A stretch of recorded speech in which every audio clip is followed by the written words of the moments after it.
Okay my students, good evening. How are you पूछना मुनासिब है कि नहीं। अभी तक आप लोग प्रीलिम्स के क्वेश्चंस के हैवॉक से उभरे हो या नहीं। मैं स्टूडेंट्स, प्रीलिम्स में आपको डरने की आवश्यकता नहीं है। मैंने आपको पहले ही बताया कि वो उनको डरने की बात होती है जो बड़ा शॉर्ट साइट मतलब वो बड़ा शॉर्ट कंटेक्स्ट में पढ़ते हैं। इसलिए मैं आपको हमेशा लार्जर परिप्रेक्ष्य देने की कोशिश करता हूँ, आपको सोचने वाला प्राणी बनाने की कोशिश करता हूँ।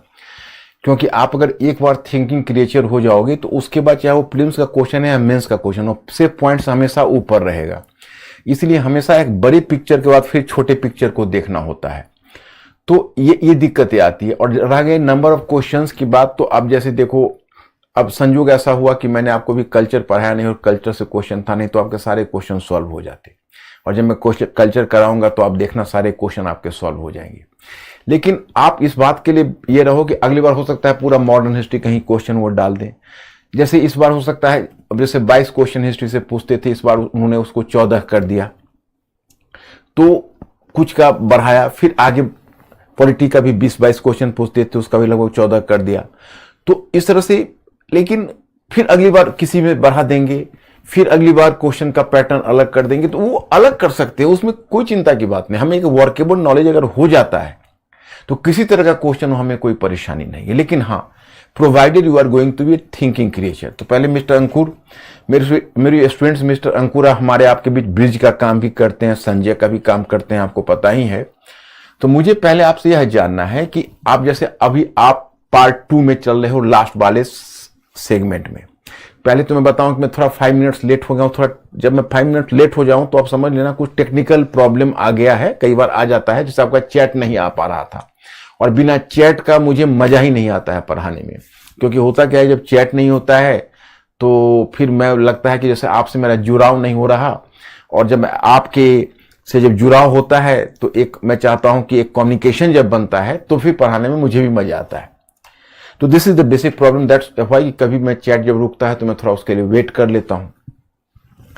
तो अब आप मुझे एक बात की सूचना दीजिए कि क्या आप थोड़ा सा वक्त सोचने पर दे रहे हो। जैसे अब पार्ट 2 है, तो पार्ट 2 में पहला था आपका प्रबोधन के बाद आप आए अमेरिकी क्रांति। तो आज की तारीख में अगर मैं आपको प्रबोधन अमेरिकी क्रांति के बीच परस्पर संबंध पूछूं, और अमेरिकी क्रांति का फ्रांस की क्रांति से संबंध पूछूं, और फ्रांस की क्रांति का चारों स्तर का हर चरण का विस्तार पूछूं कि भाई लगभग 25 वर्षों तक यूरोप अशांत रहा क्रांति के मध्य, और कैसे फ्रांस की क्रांति यूरोपीय क्रांति में तब्दील हुई, तो उस पर 10 मिनट आप मुझे सुनाकर ये समझा सकते हो, हाँ या ना।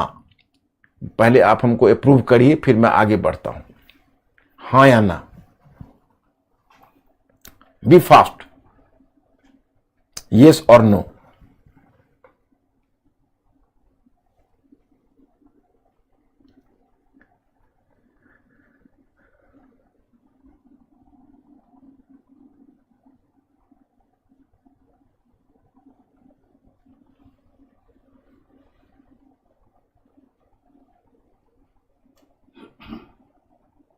Maximum yes. Yes my students, मैं आप लोगों से फिर बार बार रिक्वेस्ट करूंगा कि मैं जो तरीका आपको समझाने का प्रयत्न कर रहा हूं उसको you will just learn it sooner is the better. आपको इसको लर्न, इस तरीके को अपनाना पड़ेगा। इस तरीके को नहीं अपनाओगे तो जो अभी हाहाकार आपने प्रीलिम्स में देखा है वही हाहाकार आगे मेंस में भी होगा। क्योंकि जब तक आप थिंकिंग क्रिएचर नहीं बनोगे तो क्वेश्चन को आपको अपने समझ के आधार पर लिखना है, और वो समझ तभी विकसित होगी जब आप सोचने वाले प्राणी बनोगे। So my students, it's my request, you have to follow me, और आपको वो तरीका सीखना है। ओके, तो ये क्लियर हो गया। अब आइए देखिए, हमारा टॉपिक है ये खंड नंबर 2 का उपखंड 4 है, और इसमें 1815 के बाद यूरोप को हमने देखा। तो अब तक आप लोगों ने क्या देखा, क्या क्या किया, उसको पहले इनलिस्ट करते हैं।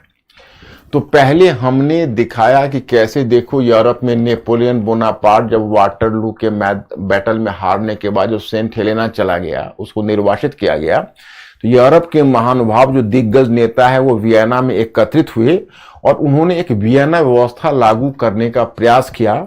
और वो वियना व्यवस्था का उद्देश्य क्या था, तो यूरोप के मानचित्र का पुनर्निर्धारण करना, क्रांति के विचारों को कुचलना, और यूरोप में शक्ति संतुलन को बनाए रखना। इसके लिए उन्होंने ढेर सारे प्रबंध किए यूरोप में, जो आपको अभी याद नहीं होगा, लेकिन उसको पढ़ने के बाद थोड़ा सा मानचित्र को देखकर सोचना शुरू कर देना तो हल्का हल्का वो आपके दिमाग में सेट हो जाएगा। उसमें ऐसा कुछ नहीं है, क्योंकि उससे आपको ओवरऑल दिमाग, आपकी समझ भी विकसित होगी। तो इतना सारी व्यवस्था हो गई। उसके बाद उन्होंने देखा कि चलो हमने वियना व्यवस्था तो लागू की है, लेकिन उसका देखने वाला, उसका माई बाप कौन होगा? वो तो फिर ध्वस्त हो जाएगा, क्योंकि आपने कोई प्रबंधन कर दिए, लेकिन अगर मान लीजिए आपने चौकीदार वहां नहीं बैठाया तो फिर तो कोई वहां से सामान को उठा कर ले जा सकता है। तो एक गार्ड होना चाहिए। तो गार्ड के तौर पर यूरोपियन व्यवस्था का गार्ड कौन बना? तो बना कंसर्ट ऑफ यूरोप, जिसमें पहले क्वाड्रपल एलायंस था, चतुर्गुट था, बाद में पांचवा फ्रांस भी आ गया तो बन गया कंसर्ट ऑफ यूरोप। और कंसर्ट ऑफ यूरोप का काम यह था कि यूरोपीय व्यवस्था को देखना। परंतु कंसर्ट ऑफ यूरोप भी कोई ऑर्गेनाइज ग्रुप नहीं था, उसमें भी दो गुट बन गए। एक तरफ उसके जो अनुदारवादी शक्तियां हैं, जिसमें ऑस्ट्रिया और रूस थी, मेटरनिक और जार अलेक्जेंडर प्रथम, और दूसरी तरफ लिबरल मेंबर्स, उदार मेंबर्स के रूप में ब्रिटेन और फ्रांस आ गए। लेकिन जो वियना व्यवस्था ने लाख कोशिश की, लेकिन यूरोप में परिवर्तन की मांग चलती रही और क्रांतियां एवं प्रतिक्रांतियां होती रही। तो इसी क्रम में आपने 1820 के दशक का विद्रोह देखा, जो फ्रांस से आरंभ होकर संपूर्ण यूरोप में फैल गया। फिर आपने 1830 की क्रांतियां देखी, जो फ्रांस से आरंभ होकर संपूर्ण यूरोप में फैल गई।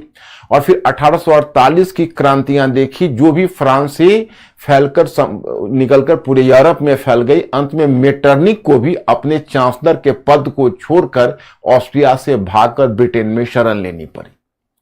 तो यह जो परिवर्तन हुआ, वो स्वयं मेटरनिक को भी चौंका दिया, और मेटरनिक ने भी स्टेटमेंट दिया कि क्या हो गया है विश्व को, क्या हो गया इस यूरोप को, जब भी फ्रांस को छींक आती है तो पूरे यूरोप को जुकाम लग जाती है। तो इस तरह से जब आपने देखा कि सारी क्रांतियां हुई, तो वियना व्यवस्था एक के बाद दूसरी टूटती गई। सबसे बड़ी चुनौती थी कि इटली और जर्मनी विभाजित था। तो विभाजित इटली और जर्मनी, चूंकि दो विचारधारा थी जो परिवर्तन की मांग कर रही थी, मैं जो आपको समझा चुका हूं।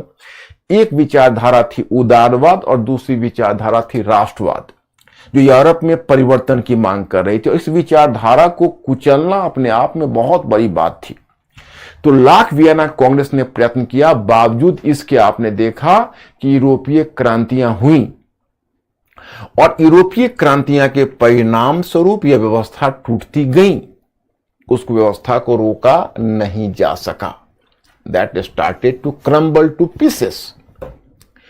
तो इसी क्रम में आप देखोगे एक घटना और हो गई, जो मैं आपको बता चुका हूं, क्रीमिया का युद्ध।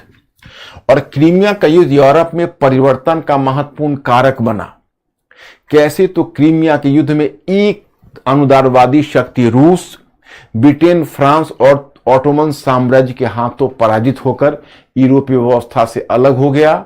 और दूसरी तरफ उसी क्रीमिया के युद्ध के मध्य एक तरफ क्रीमिया के युद्ध के मध्य ऑस्ट्रिया और रूस के बीच भी दरार हो गई, जिस कारण से अब यूरोपीय राजनीति में ऑस्ट्रिया अलग थलग पड़ गया। और ऑस्ट्रिया के अलग थलग पड़ जाने के बाद अब संपूर्ण यूरोपीय व्यवस्था को बचाने का अधिभार अकेला ऑस्ट्रिया पर आ गया। अब रूस अवेलेबल नहीं था उसकी सहायता करने के लिए, तो क्या ऑस्ट्रिया उस व्यवस्था को बचा पाएगा? आप कहां बचा पाया? आपको मैं इटली का एकीकरण तो समझा ही चुका हूं कि इटली के एकीकरण में किस तरह से तीन शक्तियों ने काम किया और अंत में कैसे इटली का एकीकरण क्रियान्वित हो गया, उसको बचाया नहीं जा सका। इटली अंत में यूनिफाई हुआ, एकीकृत हुआ।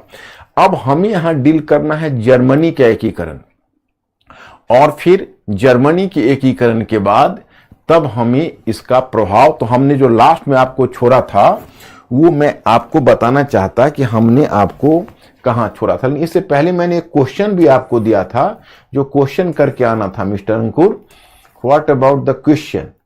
जैसे 1800, यही मैं आपको बताया था कि राष्ट्रवाद, राजतंत्र एवं सैन्यवाद, इटली, राष्ट्रवाद, मध्य वर्ग, 1848 की क्रांति, फ्रेडरिक विलियम और एरफर्ट 1848 की क्रांति है। सर जो भी कह रही है कि सर पर डे 4 थॉट दिया कीजिए और अगले दिन पूछा कीजिए। अच्छा, जूही का ये कहना है। चलो जूही, तुम्हारे विचारों का स्वागत है कि फूड फॉर थॉट दो और अगले दिन पूछूं, ठीक है। तो चलिए मैं फूड फॉर थॉट आपको डेली बोल दिया करूंगा। ओरली चलेगा कि रिटर्न चलेगा? अगर ओरली चले तो दैट्स बेटर। तो आप धीरे धीरे उसी से देखो, आपको धीरे धीरे सोचने वाला प्राणी बनना है। यही यूपीएससी में हमारा लक्ष्य है कि हम सोचने वाला प्राणी बच्चे को बना दें। और एक बार आप अगर थिंकिंग क्रिएचर बन गए तो प्रीलिम्स क्या, मेंस क्या, कहीं भी आपको परेशानी नहीं होगी। ये मेरा विश्वास है, मैं आपको विश्वास दिलाता हूं।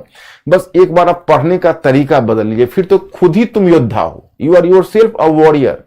तुम्हें हनुमान की तरह अपनी शक्ति का एहसास नहीं है कि तुम कितना कुछ कर सकते हो। हमेशा क्या होता है, आज के स्टूडेंट्स की सबसे बड़ी समस्या है कि हमेशा टीचर की तरफ टकटकी लगा के देखते हैं और टीचर भी उनको केवल डिलीवर करते हैं कि बच्चों इसको पढ़ लो। अरे भाई, आप इनको उस लायक बना दीजिए कि ये खुद भी पढ़ सकें, खुद भी समझ सकें, खुद भी लिख सकें। ये हमारा लक्ष्य है।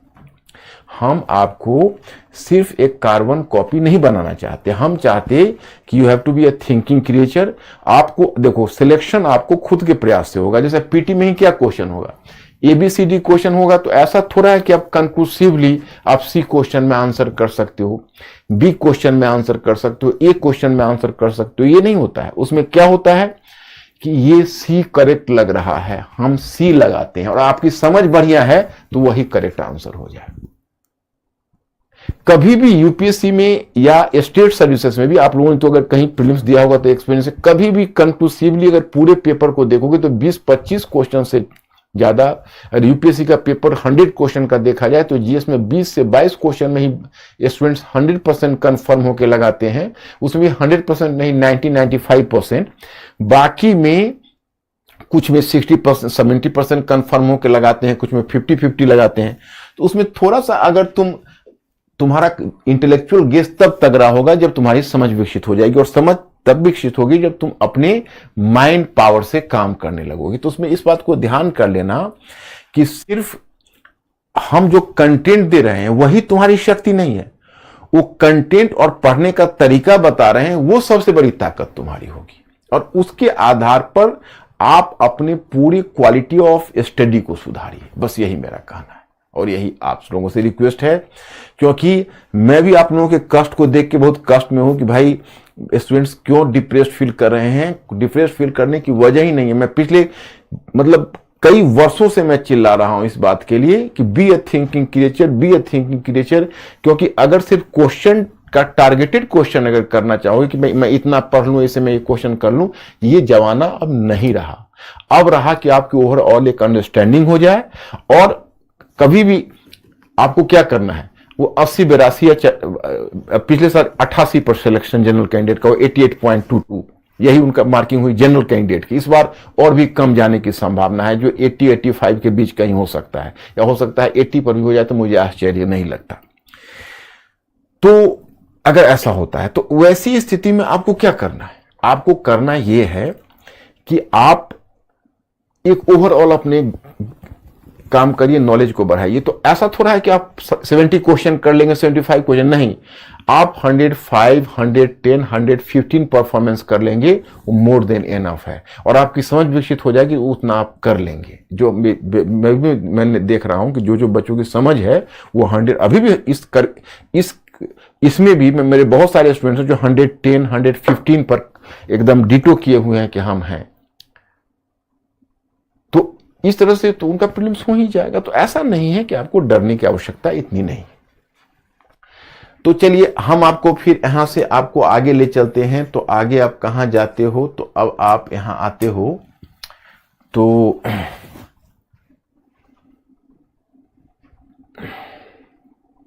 एकीकरण आंदोलन है, विघटनकारी आंदोलन, राष्ट्रवाद का यूरोप पर प्रभाव, ये मैंने दिखाया। तो एक मैंने दिखाया कि अब यहीं पर लास्ट में मैं आपको छोड़ा था। हाँ, एक क्वेश्चन आप लोगों के लिए करना था। ये क्वेश्चन था क्या? नहीं, ये था। नहीं, ये नहीं था। कौन सा क्वेश्चन था मिस्टर अंकुर?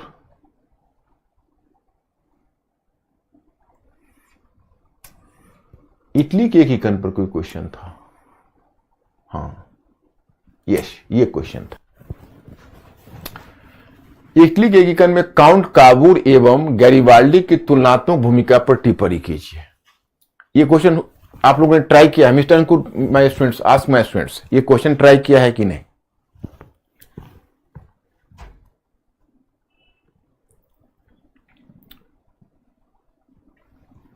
क्वेश्चन ट्राई किया है कि नहीं? Please inform me.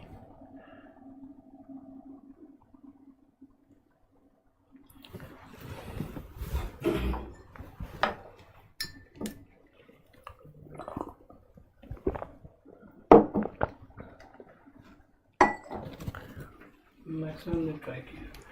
तो क्या हो गया है या कोई प्रॉब्लम है? अब कहोगे भाई मैं स्टार्ट करके बता देता हूं, देखो कैसे। इंट्रोडक्शन ही पूछा। कि इंट्रोडक्शन इनको चाहिए है ना? हाँ ठीक है, इंट्रोडक्शन में देखो बता देता हूं, और धीरे धीरे आप लोग इंट्रोडक्शन को फॉलो करना। और एक बात है, लाइफ का एक प्रिंसिपल है, क्वेश्चन सामने आए डरना नहीं है, क्वेश्चन के सामने सरेंडर नहीं करना है। जैसे अगर मान लो लिखने बैठते हो तो देखिए भाई आइडिया नहीं मिला, आइडिया, तो चलो एक गिलास पानी पियो, थोड़ा सा हल्का सा 2 मिनट घूम के आओ, फिर उस पर सोचो और सोच के बैठो और एक इंट्रोडक्शन दो, फिर दूसरा इंट्रोडक्शन दो, तीसरा इंट्रोडक्शन। इस तरह से शुरू में दिक्कतें होगी, फिर उसके बाद इंट्रोडक्शन कोई ऐसा नहीं। जैसे इटली के एकीकरण में काउंट काबूर एवं गैरिबाल्डी की तुलनात्मक भूमिका पर टिप्पणी कीजिए। तो इसको शुरू करने का देखो क्या तरीका है कि इटली के एकीकरण में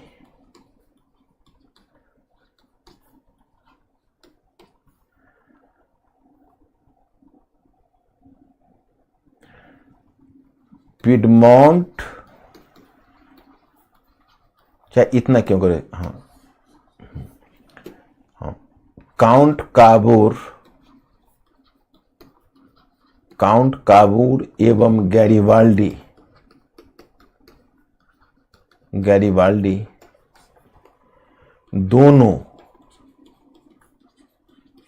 दोनों की महत्वपूर्ण भूमिका रही थी।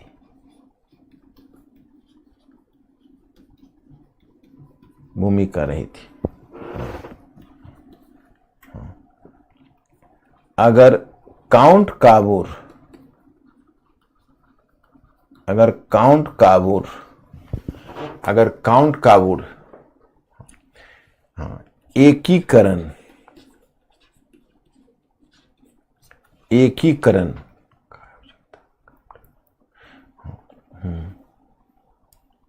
एकीकरण का मस्तिष्क था तो गैरिबाल्डी तलवार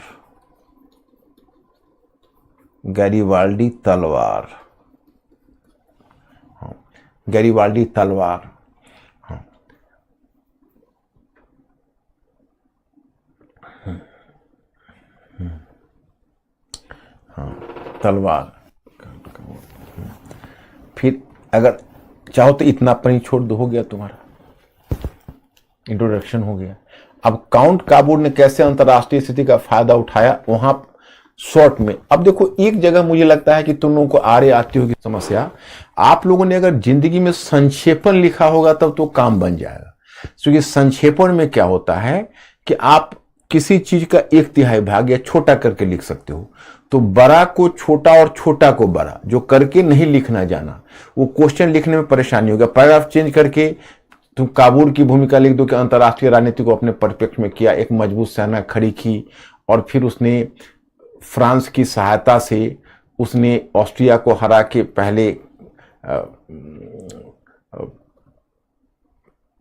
पहले उसने लोम्बार्डी प्राप्त किया, ऑस्ट्रिया से प्राप्त किया, और फिर फ्रांस की सहायता से उसने परमा, मोडेना और टस्कनी के भूभाग को पिडमोंट सार्डिनिया में मिलाकर उत्तरी इटालियन क्षेत्र का एकीकरण किया। अब पैराग्राफ फिर चेंज करोगे, परंतु अब वह इससे आगे बढ़ने की स्थिति में नहीं था, तो आगे का काम गैरिबाल्डी ने पूरा किया, और गैरिबाल्डी में नेपुस और सिसिली दक्षिणी इटालियन क्षेत्र में एक जन आंदोलन स्थापित करके या खड़ा करके उसने उन भूभाग पर कब्जा किया। और फिर इसका फायदा विक्टर इमैनुअल द्वितीय या इसका फायदा काबूर ने उठाया, और फिर विक्टर इमैनुअल द्वितीय ने उन दक्षिणी इटली पर कब्जा स्थापित करके और पोप के क्षेत्र पर कब्जा स्थापित करके उत्तरी और दक्षिणी इटली को जोड़ दिया। इस प्रकार से एकीकरण पूरा हो गया। तो ऐसा कम शब्दों में मैं समझता हूं कि पहली बार जब आप पढ़ रहे होगे तो पहली बार पढ़ने में दिक्कत ये होती है कि छोटा बड़ा करने में परेशानी होती है, लेकिन एक दो बार आप रिवाइज कर लो तो छोटा बड़ा आसानी से आप कर पाओगे, कोई ऐसा प्रॉब्लम नहीं है, बहुत आसानी से हो जाएगा। तो आगे बढ़ जाते हैं, ये तो मुझे लगता है कि आप लोग कवर कर ही लोगे। तो हम अब आपको ले चलते हैं जर्मनी के एकीकरण पर। क्या तो जर्मनी के एकीकरण में आपने यहां पर दो फैक्टर देखा होगा, एक इंडस्ट्रियल फैक्टर और दूसरा होगा कूटनीतिक फैक्टर। तो मैं उसको थोड़ा सा आगे बढ़ाता हूं, जस्ट 1 मिनट। अब जर्मनी के एकीकरण में कितनी बाधाएं हैं वो तो मैं आपको बता ही चुका हूं कि 39, जैसे अब इसको पहले लेते हैं तो जर्मनी के एकीकरण में बाधाएं, तो पहली बाधा है 39 राज्यों में विभाजित, 39 राज्यों में विभाजित। हाँ, दूसरा है ऑस्ट्रिया का विरोध, ऑस्ट्रिया का विरोध, और तीसरा है अंतर्राष्ट्रीय परिस्थितियां प्रतिकूल, अंतर्राष्ट्रीय परिस्थितियां प्रतिकूल। बस ये 3 बिंदु को ध्यान में रखना। अंतर्राष्ट्रीय परिस्थितियां का मतलब है कि आप देखो यूरोप में कितने पावर्स थे, एक फ्रांस था खुद, दूसरा ऑस्ट्रिया था, एक फ्रांस था, दूसरा ऑस्ट्रिया था, तीसरा प्रशा भी एक पावर था, चौथा ब्रिटेन था और पांचवा रूस था।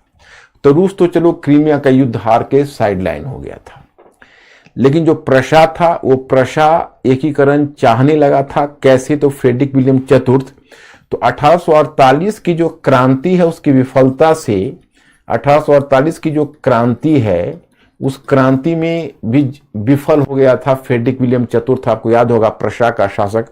यह बात लगभग स्पष्ट हो गई थी, ऑस्ट्रिया के विरोध के कारण एकीकरण नहीं हो पाएगा। आपको याद करो, ये कहानी मैंने बताई हुई है।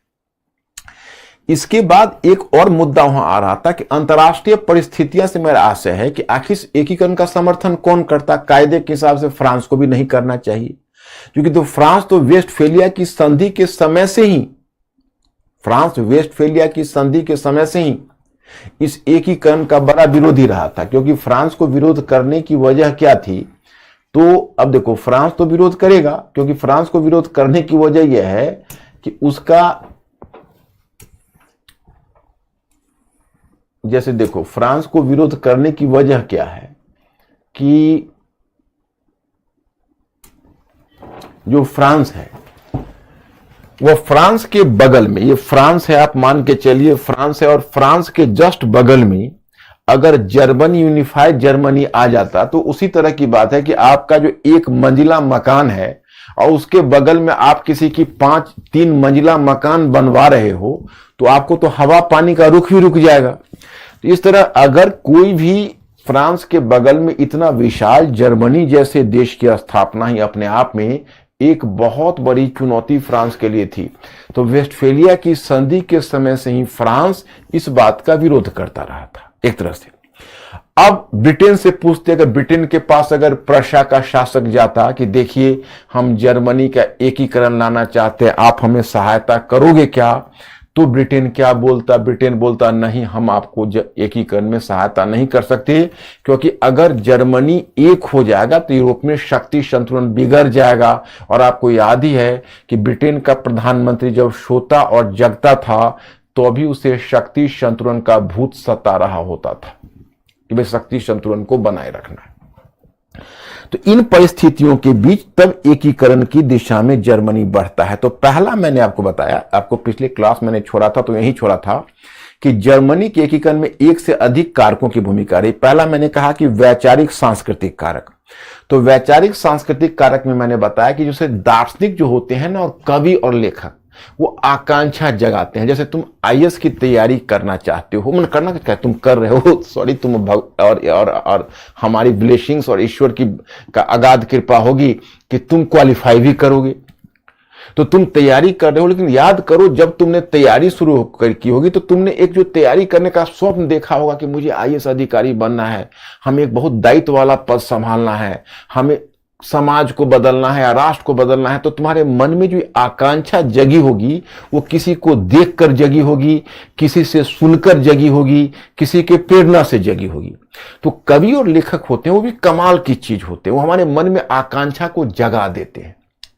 तो जर्मन कवि और लेखक नहीं होते तो जर्मन लोगों में एक तरह से एकीकरण या एक होने की आकांक्षा ही नहीं जगती। अगर उनमें एक होने की आकांक्षा जगी तो उसको जगा दिया जर्मन कवियों और लेखकों ने, जिसमें मैंने कुछ नाम दिया है, जॉन, हर्डर, फिक्टे, हिगेल, ये सब कुछ नाम है। ये सब क्या, इन्होंने एक तरह से, जर्मनी तो विभाजित था लेकिन दिल को मिलने से कौन रोक सकता है? अरे मान लो कोई शरीर को मिलने से रोक सकता है, दिल को मिलने से कौन रोक सकता है? तो जो जर्मन लोग हैं उनको दिल से मिलाने का काम जर्मन दार्शनिकों ने किया कि हम जर्मन वासी एक हैं, हम एक हैं, आवाज दो, हम एक हैं। तो ये जो एक होने की भावना लोगों में आई तब आई जब जर्मनी विभाजित था। और जब आपने तय कर लिया हमें आईएएस अधिकारी बनना है और आप जब सोते जागते उसका स्वप्न देखने लगे तो आपको कौन रोक सकता है? जब स्वप्न आप में जग गया तो कौन रोक सकता है? फिर ऊर्जा भी आ जाएगी। तो पहले जर्मन चिंतकों ने लोगों में एकीकरण की आकांक्षा जगाई। दूसरा फैक्टर आया आर्थिक औद्योगिक कारक। तो ये कहावत है, कौन सखे आत्मबल से जूझ कर जीत सकता देह का संग्राम है। तो ठीक है, हमें आकांक्षा बहुत है लेकिन जब तक साधन नहीं होगा तो हम आकांक्षा कैसे प्राप्त करेंगे? तो साधन भी चाहिए। तो साधन किसने दिया? तो औद्योगिक क्रांति ने दिया। तो कैसे? तो जैसे ऐसा हुआ कि आपको याद है कि मैंने आपको बताया था कि शक्ति संतुलन को बनाए रखने के लिए फ्रांस के पड़ोस में जर्मनी को एक भूभाग दिया गया था जिसका नाम था राइनलैंड, आपको याद है? और वो जो राइनलैंड है वह राइनलैंड लोहा और कोयला उत्पादक था। तो प्रशा में औद्योगिकरण शुरू हो गया और प्रशा औद्योगिकरण, जर्मनी में सबसे पहले प्रशा में औद्योगिकरण हुआ, फिर शेष जर्मनी में औद्योगिकरण का विस्तार हुआ। तो प्रशा चूंकि औद्योगिकरण में सबसे आगे था तो बाकी जर्मन राज्य भी प्रशा की तरफ देखने लगे, मानो कि अगर प्रशा के साथ हमारा एकीकरण हो जाए तो हमारा भी विकास होगा। हर क्षेत्र अपने विकसित क्षेत्र से मिलना चाहता है। तो जर्मन राज्यों की भी आकांक्षा जुड़ गई कि भाई हम ऑस्ट्रिया के साथ मिले या प्रशा के साथ, तो वो प्रशा के प्रति ही अपना झुकाव सा महसूस कर रहे थे और सोच रहे थे हम प्रशा के साथ मिलेंगे। तभी रेलवे भी का विकास होना शुरू हुआ। तो रेलवे के माध्यम से पूरा जर्मन क्षेत्र आपस में जुड़ने लगे। और एक संस्था के बारे में आपको मैटर मिला होगा, 1834 में एक संस्था आपको जॉलवेरिन नाम मिला होगा। ये जॉलवेरिन क्या है? तो ये जर्मन चुंगी संघ है, जर्मन चुंगी संघ। मतलब 1834 में एक जॉलवेरिन नामक संगठन बन गया और शेष जो जर्मन राज्य था उनका प्रशा के साथ आर्थिक एकीकरण हो गया। मतलब एक चुंगी संघ में सभी बंध गए और ऑस्ट्रिया उससे अलग रहा। मतलब यह लगभग तय हो गया कि भाई आर्थिक एकीकरण औद्योगिक क्रांति ने तैयार कर दिया। तो वैचारिक एकीकरण जर्मन चिंतकों ने तैयार किया, आर्थिक एकीकरण औद्योगिक क्रांति ने तैयार कर दिया।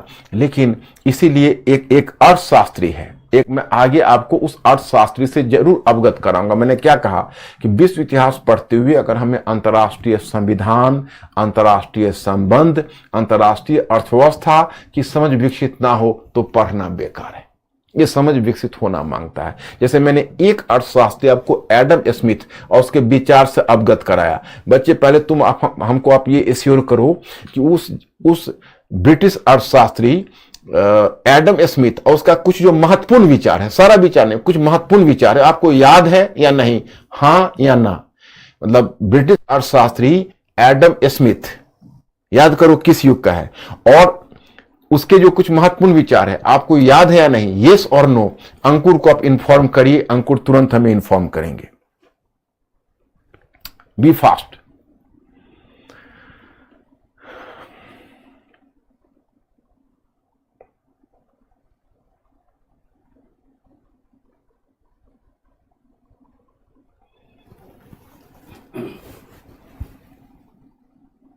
केस याद है। याद है ना, वेरी गुड। तो आगे मैं आपको एक जर्मन अर्थशास्त्री से भी परिचय कराऊंगा, सॉरी जर्मन है तो ब्रिटिश अर्थशास्त्री, नॉट जर्मन अर्थशास्त्री, ब्रिटिश अर्थशास्त्री से ही परिचय कराऊंगा। वह है जॉन मेनार्ड केन्स। तो जॉन मेनार्ड केन्स ने जर्मनी के एकीकरण पर एक स्टेटमेंट दिया, यह रक्त और लौह की नीति नहीं, क्योंकि जो बिस्मार्क है, ओटोमन बिस्मार्क, उसका उद्भव होगा तो उसको कहेंगे रक्त और लौह की नीति। तो उसने कहा कि यह रक्त और लौह की नीति नहीं बल्कि लोहा और कोयला था जिसने जर्मनी के एकीकरण को संभव बनाया, जिसने जर्मनी के एकीकरण को संभव बनाया। लेकिन माय स्टूडेंट्स, अब यह कह देना कि यह रक्त और लौह की नीति नहीं, लोहा और कोयला नहीं जर्मनी के एकीकरण को संभव बनाया, इसे सभी हिस्टोरियंस एग्री नहीं करते। देखो, रक्त और लौह की नीति से पहले लोहा और कोयला का होना अनिवार्य था। देखो, आप सोशल साइंस पढ़ते हो तो इतना तो मैंने प्रशिक्षित कर ही दिया है आपको कि कोई भी घटना या कोई भी इस तरह की जो महत्वपूर्ण निर्णायक घटना होती है, उसके लिए कोई एक कारक अकेला उत्तरदायी नहीं होता है, उसके पीछे एक से अधिक कारक उत्तरदायी होता है। मैंने हमेशा आपको समझाया है और अब आप लोग इतनी बातों को अच्छे ढंग से समझने भी लगे हो। तो इसमें आर्थिक औद्योगिक कारक का रोल तो है, लेकिन यही अपने आप में पर्याप्त नहीं है, क्योंकि मैं आपको बताता हूं कि चलिए, जर्मन राज्यों का प्रशा के साथ आर्थिक एकीकरण हो चुका है, एक जर्मन चुंगी संघ की स्थापना हो चुकी है, ऑस्ट्रिया उससे बाहर है, ये तय है। लेकिन दूसरी तरफ यह भी तो है माय स्टूडेंट्स कि जब प्रशा चाहता है, प्रशा का शासक जो मैंने आपको बताया हुआ फ्रेडरिक विलियम चतुर्थ, जो पीछे चर्चा हो चुकी है, और मैंने तो इसलिए मटेरियल, देखो मैं जिस लाइन पर पढ़ाता हूं उससे पहले तुमको मैं अध्ययन सामग्री इसीलिए दे देता हूं क्योंकि मेरे मन में भी बेचैनी होती है कि मैं कुछ ऐसा तुमको डिलीवर करूं जो तुमको मैं कंटेंट के रूप में ना दूं तो तुम उसको कैसे याद रखोगे। ये एक बहुत बड़ी समस्या होती है मेरे साथ, मतलब मेरे मन में खुद बेचैनी होने लगती है कि भाई ये नहीं पढ़ के आएगा, कल तुम बिना पढ़े हुए मेरे क्लास में आ जाओ या मेरे क्लास से चले जाओ बिना समझे हुए, तो मेरी समझो कि मेरी नींद उड़ गई। माने I have to enlighten you, आपको समझ के जाना है। और आप अगर सभी लोग जो मैं तरीका बता रहा हूं उस तरीका पर चलोगे तो नहीं समझने का सवाल ही नहीं। केवल हनुमान की तरह अपनी शक्ति के ज्ञान रखने की आवश्यकता है कि तुम कर सकते हो, यू कैन डू इट। बस केवल ये कॉन्फिडेंस रखने की आवश्यकता है। जैसे कई बार क्या होता है कि स्टूडेंट्स अपने आप, नहीं मैं फ्रेशर हूं, मैं कैसे समझूंगा। अरे फ्रेशर हो तो मैं भी तो कभी फ्रेशर था, दुनिया में हर इंसान कभी फ्रेशर होता है। फ्रेशर होना कोई गुनाह थोड़ा है, कोई भी इंसान फ्रेशर होता है। बस फ्रेशर को तो कुछ प्लस पॉइंट भी होता है। मैं आपको बताऊं, फ्रेशर को प्लस पॉइंट होता है जब पहली बार पढ़ते हैं तो जो इंथुसियाज्म और जो एक्साइटमेंट होता है दोबारा पढ़ने से धीरे धीरे एक्साइटमेंट वो कम होता जाएगा। लेकिन जो पहली बार पढ़ता है उसका एक अजीब सा एक्साइटमेंट होता है, तो वो एक अलग मजा होता है पढ़ने का। तो इसके लिए देखो, कोई भी नई चीज हम पढ़ते हैं तो हम भूलते हैं। हम भी अगर अभी भी कोई नई बुक पढ़ते हैं तो एक बार उसको अंडरलाइन करके छोड़ देते हैं, फिर थोड़ी कल होके परसों होके फिर एक बार उस डेटा को रिन्यू दिमाग में करते हैं, दिमाग में बैठाते हैं, और तब आप को हम जैसे तब हम वो हमारे थॉट प्रोसेस का हिस्सा होता है। लेकिन उसमें जान तो कोशिश हमारी ये होनी चाहिए कि हम उस थॉट प्रोसेस में उसको लाएं, जल्दी लाएं, ज्यादा सोचिए, उस पर पढ़ें। तो इसलिए मैं फोकस देता हूं 3 चीज: पढ़ना, लिखना, सोचना, और अगर संभव हो तो कुछ अपने लाइक माइंडेड पीपल से डिस्कशन भी करना। ये 4 चीजें हो जाए तो भूलने का सवाल ही नहीं। तो मैं आपको बता रहा था कि अब क्या है कि एकीकरण तो हो चुका है, लेकिन फ्रेडरिक विलियम जो चतुर्थ है, आर्थिक एकीकरण हो चुका है, लेकिन फ्रेडरिक विलियम चतुर्थ जब राजनीतिक एकीकरण की दिशा में जब प्रयास किया तो ऑस्ट्रिया ने दहाड़ा। ऑस्ट्रिया ने चेतावनी दी कि खबरदार, अगर कोई भी संवैधानिक परिवर्तन जर्मनी में लाएगा तो पहले उसको हमारे साथ संघर्ष करना होगा। तो एक बात तय हो गई थी कि ऑस्ट्रिया के रहते हुए आर्थिक एकीकरण के बाद भी राजनीतिक एकीकरण संभव नहीं है। यहीं पर बिस्मार्क के रक्त और लौह की नीति महत्वपूर्ण हो जाती है, और यहीं पर बिस्मार्क की भूमिका या सैनिक कूटनीतिक कारक की भूमिका महत्वपूर्ण हो जाती है। फ्रेडरिक विलियम चतुर्थ 1849 में जब एरफर्ट में जर्मन प्रतिनिधियों की बैठक बुलाकर जब समस्या का समाधान करना चाहा तो उसे सफलता नहीं मिली, और उसको क्या हुआ, ऑस्ट्रिया से अपमानित होकर उसको एकीकरण से पीछे हटना पड़ा।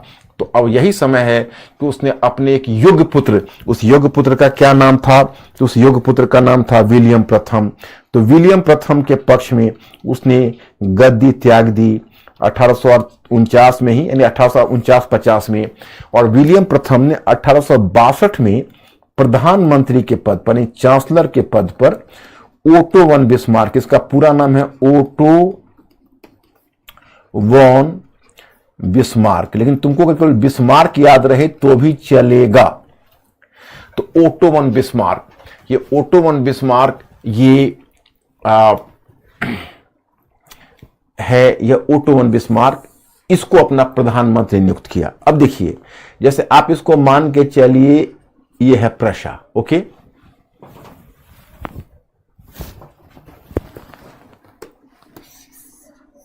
आप ये देखो, इसको ऐसे समझिए, जैसे ये है प्रशा, ओके, और ये है डिफरेंट पार्ट जर्मनी का, जैसे मान के चलिए डिफरेंट पार्ट जर्मनी का,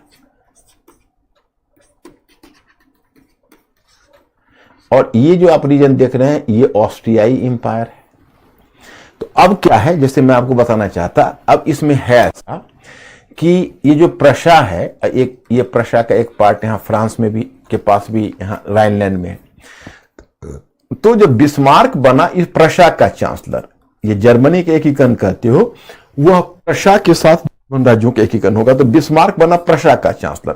तो इनिशियली जो बिस्मार्क है उसको एकीकरण की चाहत नहीं है, वो चाहता है कि मैं प्रशा की शक्ति का विस्तार अन्य जर्मन राज्यों के मूल्य पर करूं। लेकिन तब तक क्या हुआ कि मतलब जर्मन एकीकरण के पक्ष में ऐसा वातावरण बन चुका है कि अंत में बिस्मार्क को भी झुकना पड़ा, और बिस्मार्क ने भी एकीकरण की दिशा में प्रयत्न करना शुरू कर दिया।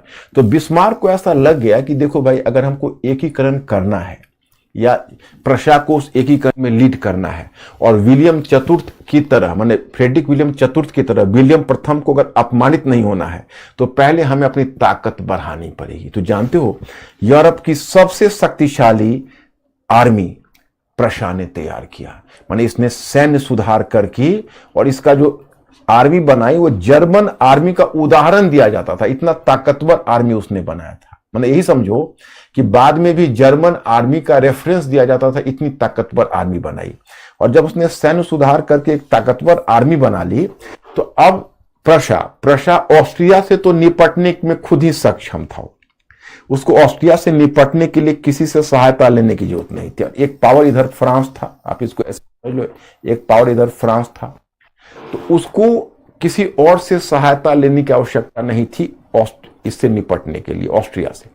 लेकिन उसको लगता था कि देखो, अब यूरोप में कुल 5 पावर है, ओके, अब 6 हो गए, इटली का एकीकरण हो गया तो इटली को भी काउंट करो, लेकिन इटली का एकीकरण तो पहले ही हो चुका है।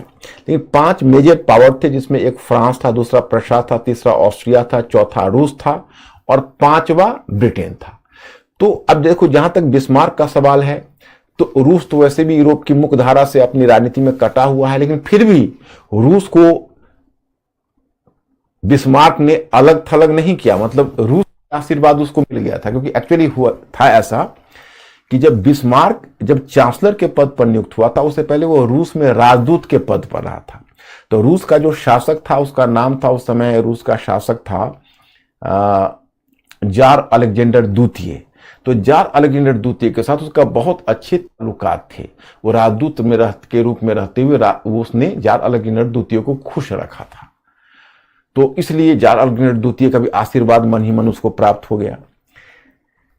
और ऑस्ट्रिया तो इस एकीकरण में बाधा ही था। अब ब्रिटेन से अगर जाके बिस्मार्क पूछता कि देखिए हम एकीकरण के लिए जा रहे हैं, तो ब्रिटेन रोकता, क्योंकि ब्रिटेन को डर होता है कि शक्ति संतुलन बिगड़ रहा है।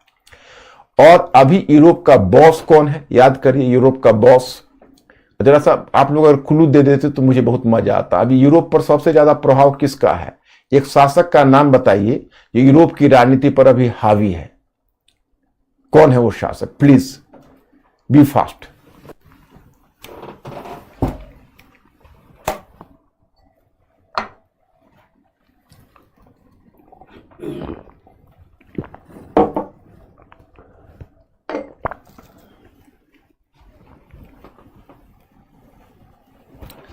B fast.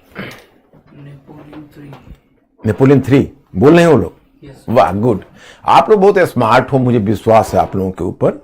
लुई नेपोलियन तृतीय जो नेपोलियन का भतीजा है, वो क्रीमिया के युद्ध 1856 में जीतने के बाद ब्रिटेन यूरोप की चाबी उसी के हाथ में सुपुर्द कर दिया है। और हाथ में सुपुर्द करके, और उसी को एक तरह से समझिए तो उसने वहां पर यूरोप का एक बॉस के रूप में स्थापित है। तो देखो, अब आपको याद होगा जब इटली का एकीकरण हुआ था तो काबुल ने उसकी सक्रिय सहायता ली थी इटली के एकीकरण में। लेकिन जर्मनी के एकीकरण में बिस्मार्क को उसकी सहायता की आवश्यकता नहीं है। बिस्मार्क को ऐसा लग रहा है कि हम अपने बल पर इस एकीकरण के कार्य को पूरा कर सकते हैं। लेकिन बिस्मार्क को लग रहा है कि कम से कम वो निष्पक्ष रहे, कहीं ऐसा ना हो कि जब हम ऑस्ट्रिया को हराने लगे तो फ्रांस बीच में टपक पड़े और हमारे प्रयास को अधूरा कर दे। अब ये जाता है और लुई नेपोलियन तृतीय से चुपके से बात करता है बिस्मार्क, और उसको क्या आश्वासन देता है आपको सुनकर आश्चर्य होगा। देखो, आप यहां समझो ये प्रशा है, तो प्रशा को थोड़ा सा भूभाग राइनलैंड यहां मिला हुआ था, आपको याद होगा, फ्रांस के बॉर्डर पर। तो फ्रांस के बॉर्डर पर मैं आपको अगर मैप पर देखना चाहोगे तो आपको स्पष्ट दिखेगा भी। देखो ये देखो, ये तो प्रशा हुआ, और ये फ्रांस इधर है, फ्रांस लग्जेमबर्ग है, बेल्जियम है, इधर फ्रांस होगा, नीदरलैंड्स है, और इधर फ्रांस जो होगा लोरेन एल्सेस, ये देखो ये फ्रांस है। तो ये जो तुम देख रहे हो, तो ये राइनलैंड का जो भूभाग है, उसी में इसने फ्रांस को आश्वासन दिया कि अगर आप हमें और ऑस्ट्रिया से होने वाले युद्ध के बीच अगर आप निष्पक्ष रहोगे या बीच में नहीं आप बाधा उपस्थित करेंगे, तो हम राइनलैंड में आपको थोड़ा सा भूभाग दे देंगे। अब बताइए, राइनलैंड में थोड़ा सा भूभाग दे देंगे, ये भी क्लियर नहीं किया कितना भूभाग, कैसा भूभाग, कब देंगे। जानबूझ के बिस्मार्क की आदत थी कि वो चीजों को जानबूझकर अस्पष्ट रखता था, ताकि अगर वक्त पड़े तो उसका प्रयोग हम अपने हित में कर सकें। उसने जानबूझकर इस बात को अस्पष्ट रखा कि कितना भूभाग, कैसा भूभाग और कितना देना है, लेकिन उसकी निष्पक्षता इसने जीत लिया। उसकी निष्पक्षता जब इसने जीत ली, तब उसने जानबूझ के, तब ऑस्ट्रिया को उसने एक संघर्ष के लिए ललकारा, और ऑस्ट्रिया को उसने, अच्छा हाँ, एक और भी इटली है, तो इटली से नेचुरली उसका समझौता हो गया, क्योंकि हालांकि इटली की सहायता की उसकी आवश्यकता नहीं थी, परंतु इटली को प्रशा की सहायता की आवश्यकता थी। क्योंकि आप याद करो कि जो ऑस्ट्रिया के अधीन जो इटली के दो भूभाग थे, उसमें लोम्बार्डी तो ले चुका था, लेकिन वेनेशिया अभी भी ऑस्ट्रिया के अंतर्गत था। तो उसको, इटली को यह लगा कि अगर हम प्रशा के साथ रहेंगे तो हमको वेनेशिया का भूभाग तो मिल जाएगा।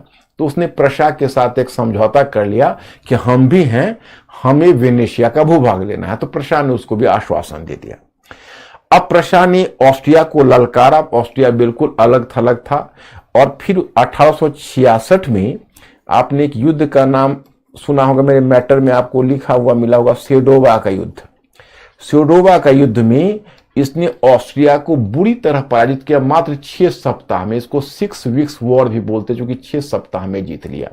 और फिर मार्च 1866 में इसने ऑस्ट्रिया के ऊपर प्राग की संधि, प्राग ऑस्ट्रिया में प्राग की संधि थोप दी, और उस संधि के तहत जितने भी उत्तरी जर्मन राज्य थे, वो उत्तरी जर्मन राज्यों का विलय प्रशा के साथ हो गया। आधा यूनिफिकेशन जर्मनी का हो गया, और इटली को भी इनाम के तौर पर वेनेशिया का भूभाग ऑस्ट्रिया से छीनकर मिल गया। तो आधा एकीकरण पूरा। अब देखिए, लुई नेपोलियन तृतीय ने कितनी बड़ी गलती कर दी। जर्मनी के एकीकरण से यूरोप में अगर सबसे अधिक लॉस किसी को हुआ तो फ्रांस को हुआ, क्योंकि फ्रांस के नेबरहुड में इतने ताकतवर राष्ट्र का बन जाना फ्रांस के लिए भविष्य में खतरा था। इसलिए जानते हो, किसी क्रिटिक ने बड़ा ही एप्ट रिमार्क दिया है कि सेडोवा के युद्ध में ऑस्ट्रिया की नहीं बल्कि फ्रांस की पराजय हुई। सेडोवा के युद्ध में ऑस्ट्रिया की नहीं बल्कि फ्रांस की पराजय हुई। इस तरह का स्टेटमेंट दिया गया है, क्योंकि ये जो युद्ध हुआ उसमें अंत में लूजर कौन बना, तो लूजर बना France. So that is the point here, my students. So अब मैं आपको बताना चाहता कि आधी एकीकरण तो हो गया। अब दक्षिणी जो इटालियन राज्य है वो फ्रांस के प्रभाव में था। अब इसके बाद अगर बिस्मार्क बढ़ना चाहता तो फ्रांस से उसको युद्ध करना पड़ता। लेकिन मैं स्टूडेंट्स, अब युद्ध किए बिना यूनिफिकेशन पूरा नहीं होता। और एक कहावत आप जानते होंगे कि आपने जो पुराना दादा होता है किसी क्षेत्र का, तो कोई नए दादा उभर रहा होता है, तो पुराने दादा की एक धाक होती है, जिस धाक को चुनौती देना किसी के संभव नहीं होता है। तो लुई नेपोलियन तृतीय यूरोप का पुराना दादा था। तो जब लुई नेपोलियन तृतीय से जब भिड़ंत की बात होती थी, तो विलियम प्रथम जो शासक था, प्रशा का शासक, उसकी हिम्मत नहीं पड़ती थी, क्योंकि लुई नेपोलियन तृतीय इतना ताकतवर और प्रतिष्ठित माना जाता था यूरोप में कि उसे लड़ने की हिम्मत किसी को नहीं होती। बिस्मार्क हिम्मत कर गया। विलियम प्रथम को भी उसने विश्वास दिलाया कि आप हमें मौका दीजिए, हम कर देंगे, हम दिखा देंगे, हम इसको पूरा कर लेंगे। विलियम प्रथम डर रहा था, लेकिन बिस्मार्क ने स्थिति ऐसी पैदा कर दी अंत में कि 1870 में फ्रांस पर इतनी तरह से कटाक्ष उसने करना शुरू कर दिया कि 1870 में फ्रांस स्वयं युद्ध के लिए उतारू हो गया। 1870 में फ्रांस सेडान के युद्ध में उतर गया और फ्रांस उसके लिए तैयार नहीं था। बुरी तरह प्रशा के हाथों फ्रांस पराजित हो गया। यह एक बहुत बड़ा लैंडमार्क घटना मानी जाती है, क्योंकि इस सेडान का युद्ध यूरोपीय राजनीति में एक विभाजक रेखा बनकर आती है। एक बार तो ऑप्शनल के पेपर में शॉर्ट नोट में क्वेश्चन पूछा था कि सेडान के युद्ध में यूरोप ने एक स्वामी को खो दिया तो एक दूसरे स्वामी को प्राप्त कर लिया। मतलब फ्रांस अब यूरोप के मुखिया के रूप में फ्रांस की हैसियत समाप्त हो गई, लेकिन अब जर्मनी की हैसियत यूरोप के में स्थापित हो गई। सेडान का युद्ध एक, और सेडान के युद्ध में इतना ही नहीं, बल्कि आप जो हम मानचित्र पर देख रहे हो, तो अंत में जब हार गया फ्रांस, तो 1871 में उस पर फ्रैंकफर्ट की संधि थोप दी। ये कहते हैं फ्रैंकफर्ट की संधि, जर्मनी में ही। और फ्रैंकफर्ट की संधि में फ्रांस से जानते हो क्या छीन लिया? ये एल्सस और लोरेन का भूभाग छीन लिया। ये जो एल्सस और लोरेन देख रहे हो, ये फ्रांस का भूभाग था जो जर्मनी ने फ्रांस से छीन लिया। ये प्रथम विश्व युद्ध का कारण बना। सेडोवा का युद्ध है वो प्रथम विश्व युद्ध का कारण बना। और सबसे बड़ी चीज है कि फ्रांस के बगल में, फ्रांस से कहीं ताकतवर राष्ट्र जिसके पास अपार संसाधन थे, उसकी स्थापना हो जाने से आज तक फ्रांस उस हादसे से नहीं उबरा है। दो वर्ल्ड वॉर्स हुए, दोनों वर्ल्ड वॉर में जर्मनी के हाथों फ्रांस हारा। एक समय था कि यूरोप का सिरमौरे, यूरोप का मुखिया फ्रांस हुआ करता था। एक समय था कि यूरोप के शक्ति संतुलन के लिए फ्रांस खतरा था, लेकिन वही फ्रांस अब स्वयं अपनी रक्षा के लिए बेचैन था। दोनों वर्ल्ड वॉर्स में वो जर्मनी के हाथों पीटा गया, और भविष्य में जर्मनी उसके लिए खतरा न बने, इसलिए अंत में सेकेंड वर्ल्ड वॉर के बाद मैं आपको बताऊंगा वो यूरोपीय यूनियन बनाया। और जब यूरोपीय यूनियन बनाया तो वहाँ भी जर्मनी की अर्थव्यवस्था इतनी मजबूत थी कि पूरे यूरोपीय यूनियन में असंतुलन स्थापित हो गया। तो जर्मनी के एकीकरण से फ्रांस आज तक नहीं उबर पाया है। दुनिया में वर्ल्ड वॉर्स हुए, कितनी सारी घटनाएं हुई। सो मैं स्टूडेंट्स, मुझे लगता है कि जर्मनी के एकीकरण आप लोग समझ गए होंगे। आप लोग हाँ ना में जवाब दीजिए और इसका लॉन्ग टर्म इम्पैक्ट को भी दिमाग में रखिए। आगे हम लोग जैसे जैसे बढ़ते चलेंगे इसके लॉन्ग टर्म इम्पैक्ट को ध्यान करके चलेंगे।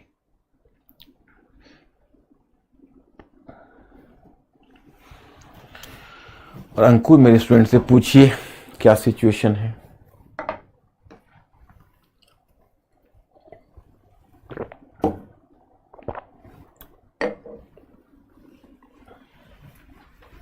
यस ओके है, गुड। अब मैं आपको किधर ले चलूं? तो आइए, आप डायग्राम को देख रहे थे, राष्ट्रवाद का प्रभाव।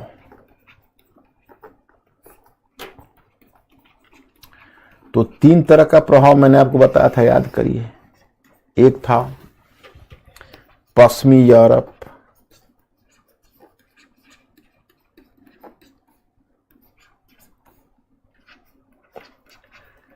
पश्चिमी यूरोप के देशों का क्रमिक रूप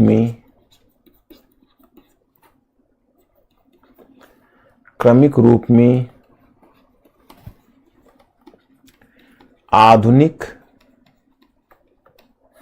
राष्ट्र के रूप में संक्रमण।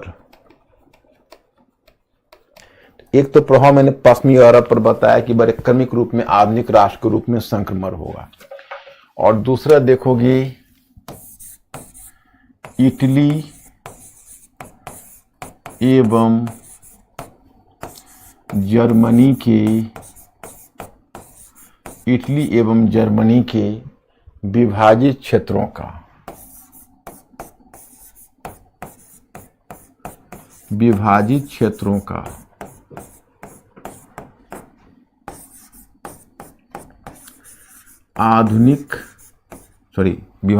का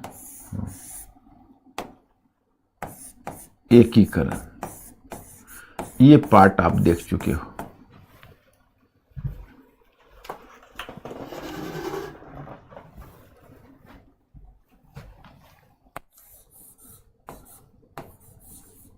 यूरोप के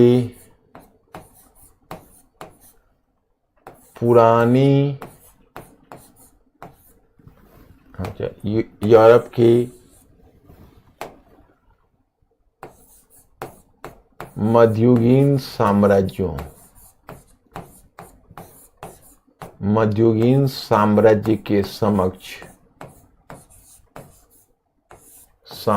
के समक्ष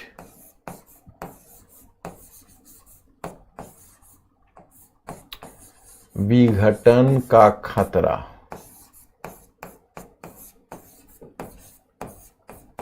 यूरोप के मध्ययुगीन साम्राज्य के समक्ष विघटन का खतरा मतलब देखो, तीन तरह का प्रभाव आप वर्ल्ड पर देखोगे, यूरोप पर देखोगे, तीन तरह का प्रभाव देखोगे।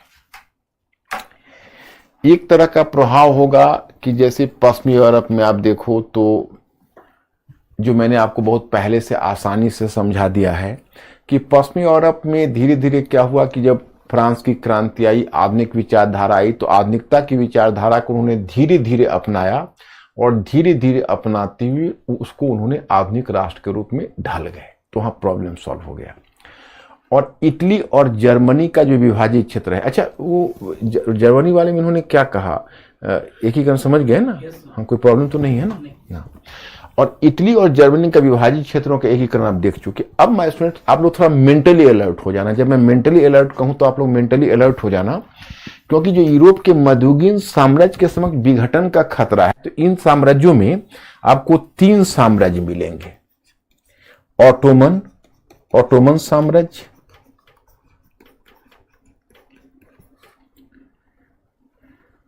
हैब्सबर्ग साम्राज्य और रूसी साम्राज्य। अब जो दो साम्राज्य हो तो बाद में विघटित होंगे। जैसे हैब्सबर्ग साम्राज्य विघटित हुआ है राष्ट्रवाद के दबाव के कारण। वो फर्स्ट वर्ल्ड वॉर जब हारा है तो पेरिस शांति सम्मेलन में मैं आपको याद दिलाऊंगा कि हैब्सबर्ग साम्राज्य को जो यूरोपीय शक्तियां हैं विघटित कर देंगे, और जिसे आप रूसी साम्राज्य कहते हो उसका विघटन, आपने सोवियत रूस का विघटन जो 1991 में सुना, आगे मैं चर्चा भी करूंगा, तो उसका विघटन 1991 में हुआ। लेकिन बाकी जो ऑटोमन साम्राज्य वो फर्स्ट वर्ल्ड वॉर तक विघटित होता हुआ चलता रहा। तो चलो मैं अब ये तीनों साम्राज्य से आप लोग, मुझे लगता है कि आगे वाकिफ हो जाओगे। ये तीनों साम्राज्य कौन है? अब देखो ये है रशियन एम्पायर जो इस तरफ से है पूरे मोल्दोवा। अब तो ये तो टूटने के बाद रशियन साम्राज्य विघटित हो गया, उसके बाद है ये देखो, ये है रशियन एम्पायर, और ये था ऑटोमन साम्राज्य। ऑटोमन साम्राज्य को जो रीजन है वो धीरे धीरे विघटित होता जाएगा। और यह है ऑस्ट्रियन साम्राज्य, माने हैब्सबर्ग साम्राज्य है, रशियन साम्राज्य सबसे विशाल है, और ऑटोमन साम्राज्य है। ये ऑटोमन साम्राज्य का ही हिस्सा कभी हुआ करता था, ऑटोमन साम्राज्य का हिस्सा। और ये काला सागर है जो रशियन साम्राज्य और ऑटोमन साम्राज्य को डिवाइड करता है। अब आपके मन में एक जिज्ञासा होगी जो मैं आपको बताना चाहता। आपके मन में जिज्ञासा ये होगी कि भाई ये पुराने साम्राज्य में राष्ट्रवाद विघटन का खतरा क्यों पैदा कर रहा है। तो देखो, अब एक ही चीज है, एक ही स्टफ है जो किसी के लिए औषधि का काम कर रहा है, किसी और के लिए विष का काम कर रहा है। किसी के लिए औषधि का काम कर रहा है, किसी और के लिए विष का काम कर रहा है। क्या है वजह, मैं बताता हूं। जैसे देखिए,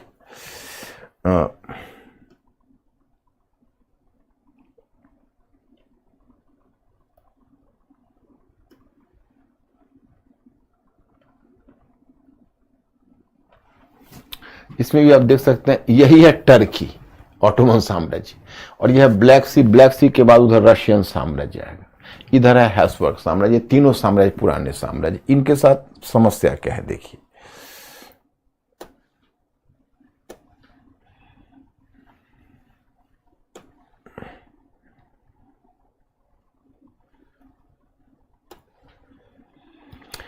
अब राष्ट्रवाद का विघटनकारी प्रभाव क्या है, इसको जैसे यहां पर मैंने आपको दिया हुआ है, इसको थोड़ा फिर एक बार आप लोग पढ़ लेना। आज जाके पढ़ लोगे तो समझ में आ जाएगा, मैं आपको समझा देता हूं। देखिए एक्चुअली हो क्या रहा, हो रहा ये कि जैसे पश्चिमी यूरोप के देश है, तो पश्चिमी यूरोप के देश में मान लीजिए एक तो अल्पसंख्यक, मानवीय अल्पसंख्यक है तो अल्पसंख्यक भी कम है, और इसमें सांस्कृतिक एकरूपता ज्यादा है, मतलब सांस्कृतिक विविधता कम है। दूसरा है कि यहाँ की जो सरकार है वो अपनी नीति अपनाती है। कोई भी देश में तो एक तरह के लोग नहीं होते, थोड़ा अलग नस्लीय पृष्ठभूमि हो ही जाती है, थोड़ा अलग जातीय पृष्ठभूमि हो ही जाती है। किसी भी देश का प्रॉब्लम है, आप समझ सकते हो, केवल यही नहीं है, मतलब किसी भी कंट्री में थोड़ा डिफरेंट रेशियल बैकग्राउंड होगा, डिफरेंट जो रीजनल बैकग्राउंड होगा, मतलब हर तरह का वो हर देश में होता है। तो उसमें जो सरकार होती है वो बड़ी समझदार नीति अपनाती है। वो सभी अपने नागरिकों को समान व्यवहार करने लगती है, सभी के लिए सरकारी सेवा का दरवाजा खोल देती है, सभी के लिए समान आर्थिक अवसर प्रदान करने लगती है। तो भिन्न भिन्न नस्ल समूह के जो लोग भी होते हैं वो अपने आप को इसी राष्ट्र से जुड़े हुए समझते हैं। जैसे अब भारत को ही देखो, भारत में ही तुम देखोगे कि एक्चुअली हम बार बार आप लोगों को एजुकेट करते हैं, या नई पीढ़ी के बच्चों को भी एजुकेट करते हैं कि भाई आप विविधता को एक्सेप्ट करो। मतलब कोई अगर हमसे अलग है तो वो भी हमारे राष्ट्र का नागरिक है, और हम सभी को अपने अपने सामाजिक सांस्कृतिक मूल्यों का पालन करते हुए, हमारा धार्मिक पद्धति अलग हो सकती है, हमारा खान पान रहन सहन अलग हो सकता है, लेकिन हम एक कुछ मुद्दों पर एक महत्वपूर्ण राष्ट्र के रूप में संगठित है, और कुछ हम कॉमन मुद्दों पर एक हैं, हमारे नागरिक अधिकार एक हैं। तो इस तरह की जो भावना आती है तो हम आधुनिक राष्ट्र कहलाते हैं, क्योंकि सभी को समान अधिकार है, सभी को वन मैन वन वोट है, एक तरह की स्वतंत्रता है। परंतु इस तरह का राष्ट्र बनने के लिए सरकार को अपनी शक्ति को सीमित करनी पड़ती है और जनता को शक्ति देनी पड़ती है। जब नागरिक को शक्ति आती है तो इस प्रकार का राष्ट्र बनता है। अब देखो इन साम्राज्यों के साथ क्या दिक्कत थी। अब मानिए यह है हैब्सबर्ग साम्राज्य, यह है ऑटोमन साम्राज्य, यह है रशियन साम्राज्य, ये सब साम्राज्य है। तो ये क्या था कि ये बहुभाषा भाषी बहुनस्लीय थे, बहुनस्लीय थे। इसमें चेक था, मगियार था, स्लाव था, रूथेंस था, ग्रीक था, रूम थे, अलग अलग अलग अलग। तो अलग अलग नस्ल समूह के लोग हैं, और यहां पर किंग है, जैसे ये ए किंग है, ये बी किंग है, ये सी किंग है। तो अब ये किंग है, तो अब इसको राष्ट्र बनने के लिए इसको क्या चालाकी करनी चाहिए थी? इसको चाहिए था एक संघीय व्यवस्था स्थापित कर देता, क्योंकि संघ का मॉडल तो अमेरिका दे ही चुका था, संयुक्त राज्य अमेरिका, कि जो बहुभाषा भाषी और बहुनस्लीय हो वो अपने आप को संघ के रूप में संगठित कर लो। संघ के रूप में संगठित कर लोगे तो विभाजन से बच जाओगे। मतलब सभी क्षेत्रीय आकांक्षा और केंद्रीयकरण और क्षेत्रीय आकांक्षा के बीच एक प्रकार से संतुलन आ जाएगा। वो नहीं हुआ। दूसरा है कि आपको सभी नागरिकों को समान अवसर देना है। तो ये अगर समान अवसर दोगे और सबको नागरिक को फील कराओ कि राष्ट्र तुम्हारा है, तो इसके लिए राजा को अपनी शक्ति छोड़नी पड़ती, उसको निरंकुश शासक से संवैधानिक प्रधान बनना पड़ता। मेरी बात समझना, मेंटली अलर्ट होना, उसको अपनी शक्ति छोड़नी पड़ती, तो उसको उदारवादी नीति अपनानी पड़ती। उदारवादी नीति का मतलब उसको एक उदार संविधान देना होता, अपने नागरिकों को शक्ति देनी होती और सभी नागरिकों के साथ समान व्यवहार करना होता। लेकिन नहीं, ये जो तीनों साम्राज्य था वह का शासक था बहुत अरियल था कि हम अपनी शक्ति नहीं छोड़ेंगे। इन्होंने क्या किया था, राजा, सेना और नौकरशाही, इन तीनों की बदौलत ये चाहता था कि हम राष्ट्रवाद को रोके रखें, हम राष्ट्रवाद ना पनपने दे हम। लेकिन अब उसमें क्या हुआ कि चूंकि अब मान लो किसी रूस में थी तो एक स्लाव जाति की प्रमुखता थी, ऑस्ट्रिया में जर्मन जाति की प्रमुखता थी, ऑटोमन साम्राज्य था उसमें तो और भी दूसरा चक्कर था, उसमें शासक मुसलमान था और पूर्वी यूरोप की जो उसकी अल्पसंख्यक जनता थी वो अल्पसंख्यक समूह के लोग थे, वो क्रिश्चियन थे। इन कारणों से क्या हुआ कि उस जो अलग अलग राष्ट्र समूह के लोग हैं वो अपने आप को अलग अलग राष्ट्र के मानने लगे कि भाई हम राष्ट्र हैं, हम पृथक राष्ट्र हैं। चेक बोलने लगे हम अलग राष्ट्र हैं, मगियार बोलने लगे हम अलग राष्ट्र हैं, स्लाव बोलने लगे हम अलग राष्ट्र हैं, रूम बोलने लगे हम अलग राष्ट्र हैं, हमको राष्ट्र चाहिए। तो जो राष्ट्र का डिमांड करने लगे उस कारण से इन साम्राज्यों में अस्थिरता आ गई। तो अब देखिए अब क्या कर रहा है, आप अब याद करिए कि वियना कांग्रेस में मैंने 2 मेंबर्स के बारे में बताया था कि रूस और ऑस्ट्रिया और रूस, ये दोनों बड़े ही कंजर्वेटिव या अनुदारवादी शासक थे और इन दोनों ने राष्ट्रवाद और उदारवाद, फ्रांस की क्रांति के आदर्शों को दबा कर रखना चाहा, माने चाहा कि हम कुचल दे, हम उभरने ना दे। मतलब वो उसी तरह की बात है कि कहते हैं कि जब मरुस्थल में तूफान आता है तो शुतुरमुर्ग एक पक्षी है, वो अपना मुख बालू में गाड़ देता है ताकि हमें तूफान के अस्तित्व का पता न चले।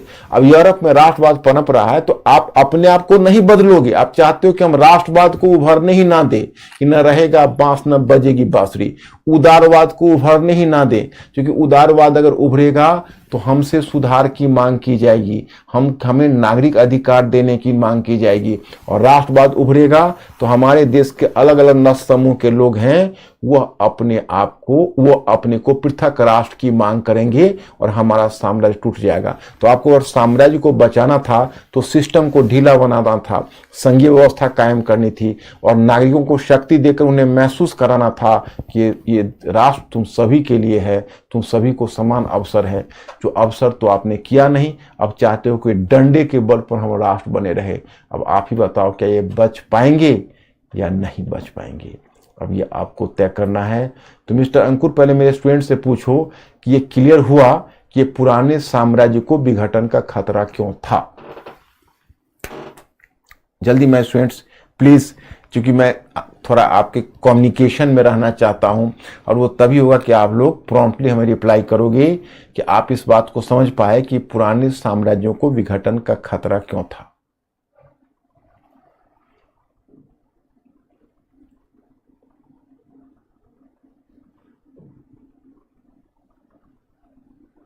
Maximum yes. सो मैं स्टूडेंट्स थोड़ा सा सोचना, और फिर मैंने मैटर भी तो आपको दिया हुआ है, उस मैटर को थोड़ा मेरे लेक्चर के बाद जब पढ़ोगे और फिर आपके पास तो मेरे लेक्चर का वीडियो भी होता होगा तो उसको भी देखोगे तो आपको समझ में आ जाएगा। तो मैं स्टूडेंट्स अब ये बात तो आप समझ चुके होंगे। अब मैं आपसे ये जानना चाहता हूं, ये तो हो गया,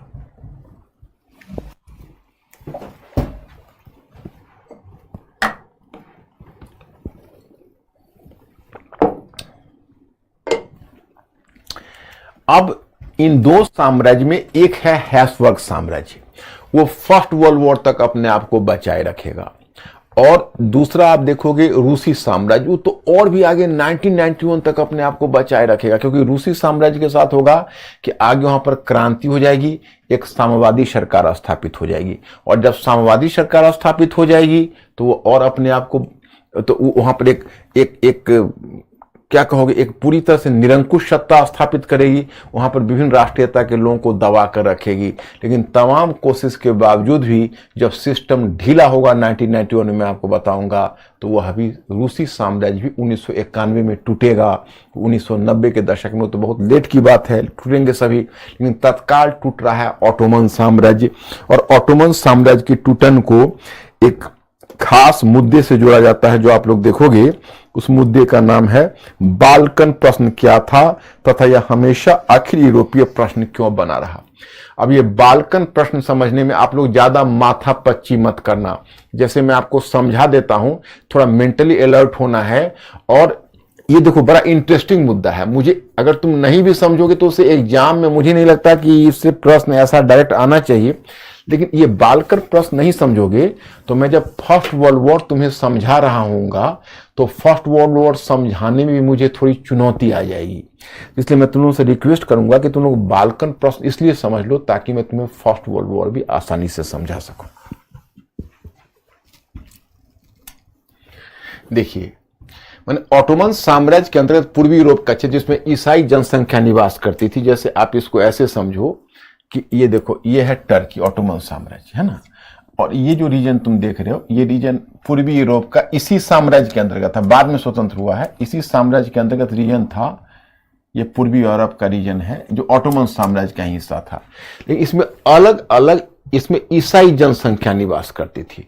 तो अब समस्या यह खड़ा हो गई कि भाई अगर यह ईसाई जनसंख्या इन क्षेत्रों में निवास करती है, तो ये तो पहला विभाजन की ईसाई जनसंख्या निवास करती थी, तो बाल्कन क्षेत्र कहा जाता था। इस क्षेत्र में विघटनकारी या अलगाववाद को बल मिला। अलगाववाद को क्यों बल मिलेगा उसको देखना है।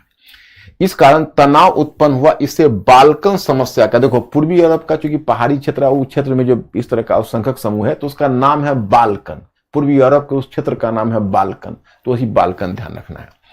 ये कारण तनाव उत्पन्न, उसे बाल्कन समस्या का नाम दिया गया। इस समस्या के निम्नलिखित पहलू थे। एक, ऑटोमन साम्राज्य के अंतर्गत पूर्वी यूरोप में निवास करने वाले अल्पसंख्यक समूह राष्ट्रवाद के प्रभाव में पृथक राष्ट्र की मांग कर रहे थे। ये तो पहला फैक्टर है कि चूंकि फ्रांस की क्रांति के बाद जो राष्ट्रवाद की भावना उभर कर आ रही थी, उसे पूर्वी यूरोप के जो अल्पसंख्यक समूह के लोग थे वो पृथक राष्ट्र की मांग कर रहे थे। That was the one factor. दूसरा, ऑटोमन साम्राज्य के परिप्रेक्ष्य में एक कमजोर पक्ष यह था कि यह मुस्लिम साम्राज्य था। जैसे पॉइंट नंबर 2 में आपको बताया गया है कि ऑटोमन साम्राज्य एक मुस्लिम साम्राज्य था, और पूर्वी यूरोप में जो मैंने आपको मानचित्र पर दिखाया, और पूर्वी यूरोप में जो अल्पसंख्यक समूह के लोग थे वो ईसाई थे। तो एक दूसरा फैक्टर भी जुड़ गया। एक तो राष्ट्रवाद जैसा फैक्टर तो पहले से ही था, अब शासक है वो स्वयं मुस्लिम है, और उसका जो अल्पसंख्यक समुदाय है वह ईसाई है। तो इन दोनों के बीच एक धार्मिक विभाजन भी चला आ रहा था। तो धार्मिक विभाजन के कारण भी दोनों के बीच और भी तनाव उत्पन्न हो रहा था। और तीसरा फैक्टर है कि सामान्यतः कंसर्ट ऑफ यूरोप की नीति अलगाववाद को दबाने की ओर रही थी, परंतु ऑटोमन साम्राज्य के संदर्भ में यूरोपीय शक्तियां धार्मिक समानता के कारण अल्पसंख्यक समूह के साथ सहानुभूति दिखाने लगती। जैसे देखो, कंसर्ट ऑफ यूरोप बना था तो यही उसका तय हुआ था कि जहां कहीं भी राष्ट्रवाद का उभार आएगा और जो भी क्षेत्र स्वतंत्रता की मांग करेगा, उस क्षेत्र में हम स्वतंत्रता की मांग को दबाएंगे।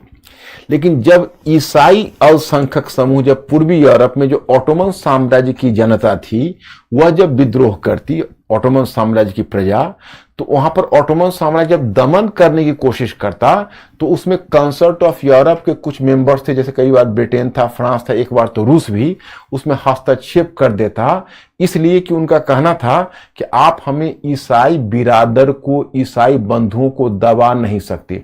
तो वहां पर वो सिद्धांत ताक पर रख देते और ईसाई भाईचारा के नाम पर ऑटोमन साम्राज्य की प्रजा का सहयोग कर देते, उसकी रक्षा कर देते, कई बार उसको बढ़ावा दे देते और हस्तक्षेप करके स्वतंत्र करवा देते। इस कारण से आपको मैं बताऊंगा, यूनान स्वतंत्र हुआ, रोमानिया स्वतंत्र हुआ, बुल्गारिया स्वतंत्र हुआ, एक के बाद एक ऑटोमन साम्राज्य का विघटन चलता रहा। और अब देखिए, दो फैक्टर है जो बड़ा आपको इंपॉर्टेंट है उसको। अब एक फैक्टर क्या है कि 19वीं सदी तक, जैसे ऑटोमन साम्राज्य का भी एक बहुत बड़ी शक्ति हुआ करता था, बहुत बड़ी शक्ति। आप याद करो, यह वही ऑटोमन साम्राज्य है। कुस्तुनतुनिया का पतन आप लोगों को याद होगा, 1453 में इसने पूर्वी रोमन साम्राज्य का खात्मा करके उसकी राजधानी पर कब्जा कर लिया था। ये वही ऑटोमन साम्राज्य है, लेकिन 19वीं की सदी के आरंभ तक आकर यह बहुत कमजोर हो चुका है। अब इसका एक नया नामकरण हुआ, यूरोप का मरीज। It became the sick man of Europe. यह यूरोप का मरीज बन चुका है। ऑटोमन साम्राज्य अब यूरोप का मरीज बन चुका है। तो इस कारण से जो इसकी जो केंद्रीय सत्ता कमजोर हो चुकी है, इसका लाभ अल्पसंख्यक समूह उठाते हुए पृथक राष्ट्र की मांग करने लगे। अब यहां पर मैं आपको एक दूसरा फैक्टर भी बताऊंगा, और ये बड़ा इंटरेस्टिंग चीज है।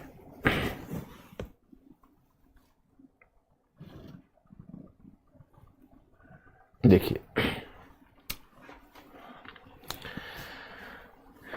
ये थोड़ा समझना, कंटेंट में तो मेरा लिखा ही हुआ है, मतलब ये बाल्कन प्रश्न मुझे आपको समझाने में से भी मजा आ रहा है कि बाल्कन प्रश्न पर वर्ल्ड वॉर्स होंगे, और यह बाल्कन प्रश्न अगर आप समझ गए तो वैसे भी ये बहुत कम लोग बाल्कन प्रश्न समझते हैं। अगर मेरा स्टूडेंट समझ गया तो समझे बहुत बड़ी बात हो गई। देखिए, अब यह है रूस, ब्लैक सी के उत्तर में नहीं दिख रहा, यह है ऑटोमन साम्राज्य।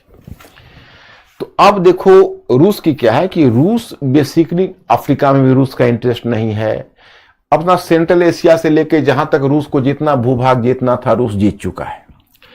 अब रूस का तत्काल उद्देश्य क्या है, यहां ऑटोमन साम्राज्य चूंकि यूरोप का मरीज हो चुका है, कमजोर हो चुका है, तो उसकी स्थिति, ऑटोमन साम्राज्य चूंकि यूरोप का मरीज हो चुका है, तो उसकी स्थिति वही हो चुकी है जैसे कोई धनाढ्य व्यक्ति अगर संतानहीन हो जाता है।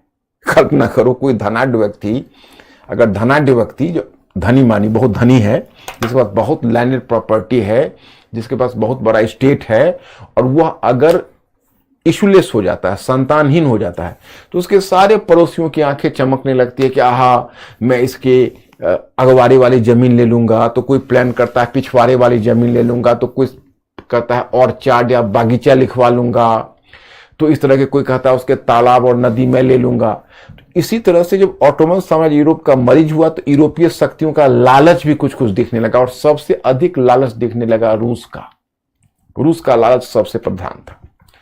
तो रूस का ऑटोमन साम्राज्य में दो उद्देश्य थे, मेंटली अलर्ट होना थोड़ा। एक था दूरगामी, एक था अल्पकालिक, एक था दीर्घकालिक, दूसरा था अल्पकालिक। तो दीर्घकालिक उद्देश्य तो यह था कि भविष्य में इस ऑटोमन साम्राज्य को हम यूरोपीय शक्तियों के साथ मिलकर आपस में बांट ले, और जिसमें कम से कम आधा भूभाग पर रूस का कब्जा हो जाए। मतलब वो चाहता था कि ऑटोमन साम्राज्य का आधा भूभाग अगर रूस निगल सके तो बेहतर है। ये उसका दीर्घकामी।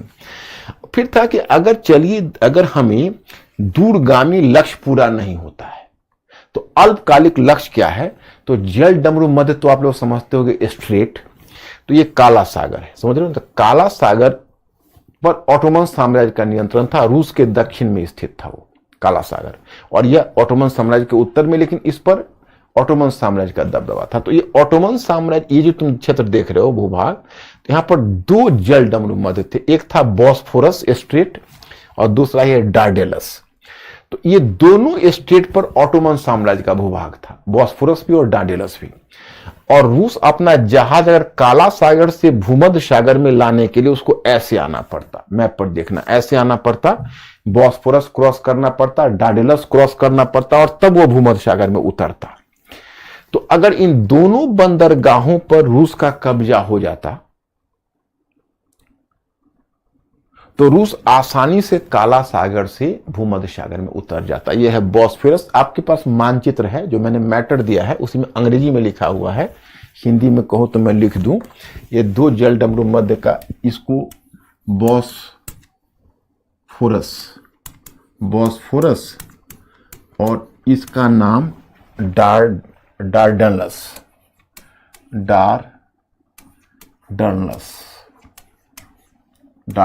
ये दो जल डमरू मध्य है, और इस पर ये रूस का अल्पकालिक उद्देश्य था, इन जो दोनों जल डमरू मध्य पर कब्जा करके हमको काला सागर में उतर जाना है।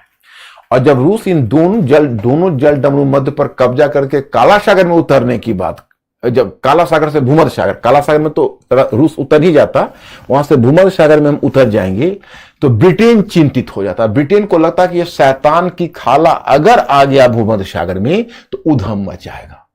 ब्रिटेन की चिंता क्या थी कि उसका भूमध्य सागर तो आपको नहीं दिख रहा है, इधर तो एजियन सी, भूमध्य सागर में उसका अगर जहाजी बेड़ा आ गया तो हमारा जो जहाजी बेड़ा पूरब की तरफ भारत की तरफ जाता है भूमध्य सागर से लाल सागर होकर, याद करो, तो ये रास्ता को ही ब्लॉक कर देगा हमारा, और रास्ता ब्लॉक कर देगा उधर। आपको याद है कि मैंने मॉडर्न हिस्ट्री में आपको द ग्रेट गेम बताया हुआ है कि 1 शताब्दी तक ब्रिटेन और रूस के बीच भारत पर कब्जा करने के लिए आंख मिचौनी चलती रही।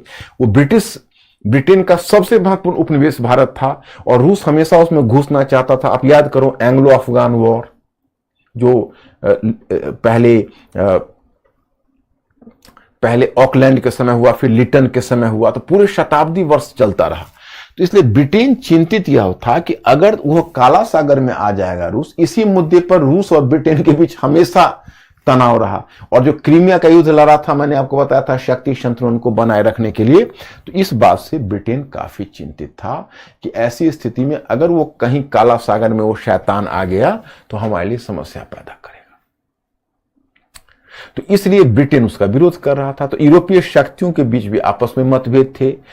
रूस चाहता था कि मैं ऑटोमन साम्राज्य को अन्य यूरोपीय शक्तियों के साथ मिलकर विभाजित करूं। ब्रिटेन चिंतित था कि नहीं, अगर ऑटोमन साम्राज्य विघटित हो जाएगा तो यूरोप में शक्ति संतुलन बिगड़ जाएगा। वो चाहता था हम काला सागर और से भूमध्य सागर में आ जाए, तो ब्रिटेन विरोध कर रहा था। ब्रिटेन को लगता था अगर ये भूमध्य सागर में आ जाएगा तो हमारा रास्ता काटने की कोशिश करेगा। तो यही ब्रिटेन और रूस के बीच मतभेद की वजह थी। अब मतभेद का एक दूसरी वजह बताता हूं, ऑस्ट्रियाई साम्राज्य, जिसको हैब्सबर्ग साम्राज्य करते हो, और रूसी साम्राज्य, उसमें मतभेद का क्या विषय है उसको देखो। देखो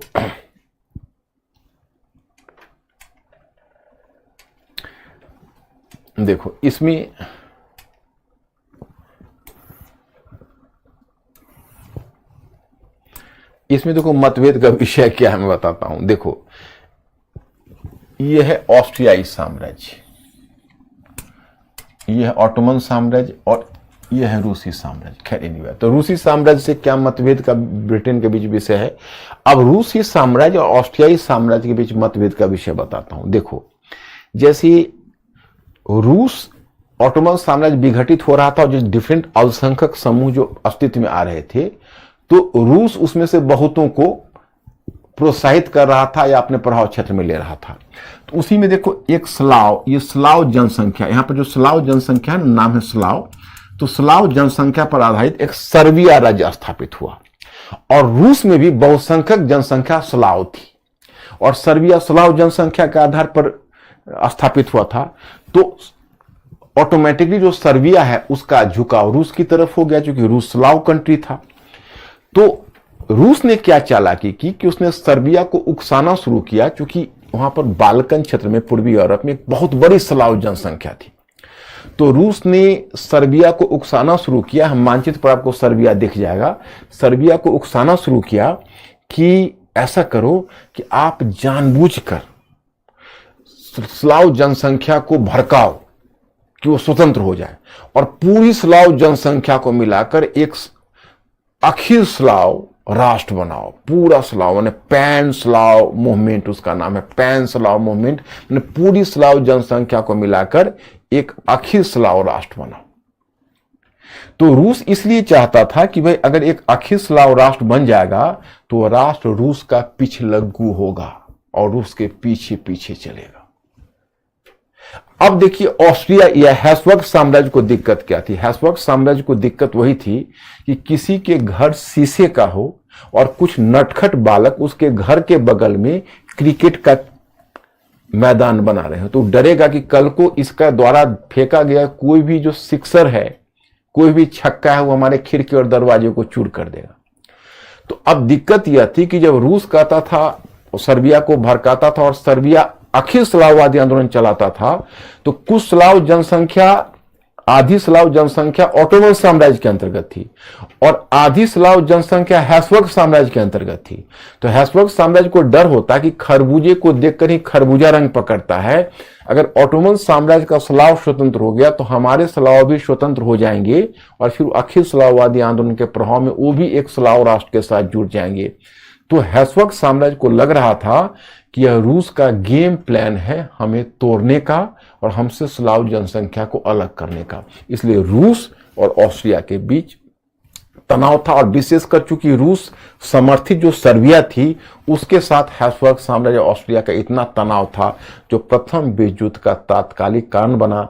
मैं जब प्रथम विश्व युद्ध पढ़ाऊंगा तो आपको बताऊंगा कि प्रथम विश्व युद्ध शुरू ही यहीं से हुआ है, जो ऑस्ट्रिया ने सर्बिया पर हमला किया है। वहां पर एक सराजेवो हत्याकांड आपको बताएंगे। तो सर्बिया के विरुद्ध जो रूस का इतना अधिक आक्रोश है वो इसलिए है कि सर्बिया एक अखिल स्लाववादी आंदोलन भड़का रहा है, और इस बात से ऑस्ट्रिया या हैब्सबर्ग साम्राज्य चिंतित है कि हम विघटित हो जाएंगे। देखो, है तो बहुत जटिल विचार, थोड़ा सा जटिल है लेकिन इंटरेस्टिंग है। थोड़ा सा क्लू दे दो कि तुम लोग समझ पाए, एक तो रूस और ब्रिटेन में क्यों मतभेद है, और दूसरा ऑस्ट्रिया और रूस में क्यों मतभेद है, क्योंकि ये फर्स्ट वर्ल्ड वॉर के समय कारण बन जाएगा, और यही बाल्कन प्रश्न है। अब बाकी तो आपको 5 पॉइंट आपको मैंने मैटर में वहां पर लिख कर दिया ही हुआ है। एक बार घर पर जाके पढ़ोगे तो मुझे लगता है, उम्मीद है कि क्लियर हो जाएगा। वैसे आप लोग थोड़ा सा हिंट करो।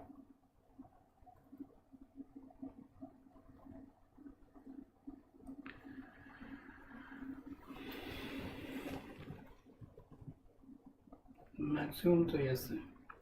फिर एक बार जाके पढ़ना, कोई अगर दिक्कत है तो मैं फिर मंडे को आऊंगा तो पूछ लेना।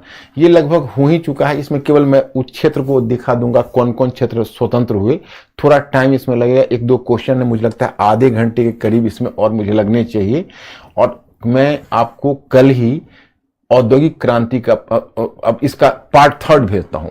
पार्ट 3 का मैटर मैं पहला मैटर भेजता हूं। पार्ट 4 आपका पार्ट 2 है। पार्ट 2 का 4th पार्ट आपका लगभग समाप्त है। हाफ एन आवर मुझे और टाइम चाहिए इसमें, और मैं फिर पार्ट 3 का मैटर आपको भेजता हूं। आज मैं यही रुकता हूं, फिर मंडे को मिलेंगे हम लोग। आप लोग बस मनोबल को बनाए रखिए और बी अ थिंकिंग क्रिएचर, मेरी स्लोगन को याद रखिए। Thank you very much, I will see you. Food for thought के लिए। अच्छा, फूड फॉर थॉट, जूही ने कहा था फूड फॉर थॉट के लिए 1 मिनट रुक जाइए। मेरा फूड फॉर थॉट क्या है, ये प्रश्न को सुनिए। मैं आपसे पूछना चाहूंगा कि जर्मनी के एकीकरण ने फ्रांस और यूरोप के समक्ष कौन सी चुनौती लाई? मेरा फूड फॉर थॉट है, फ्रांस एवं यूरोप के समक्ष। कौन, जूही ने पूछा है? नहीं, मैंने आपको रिकॉर्ड। हाँ, उसने क्वेश्चन पूछा था इसको।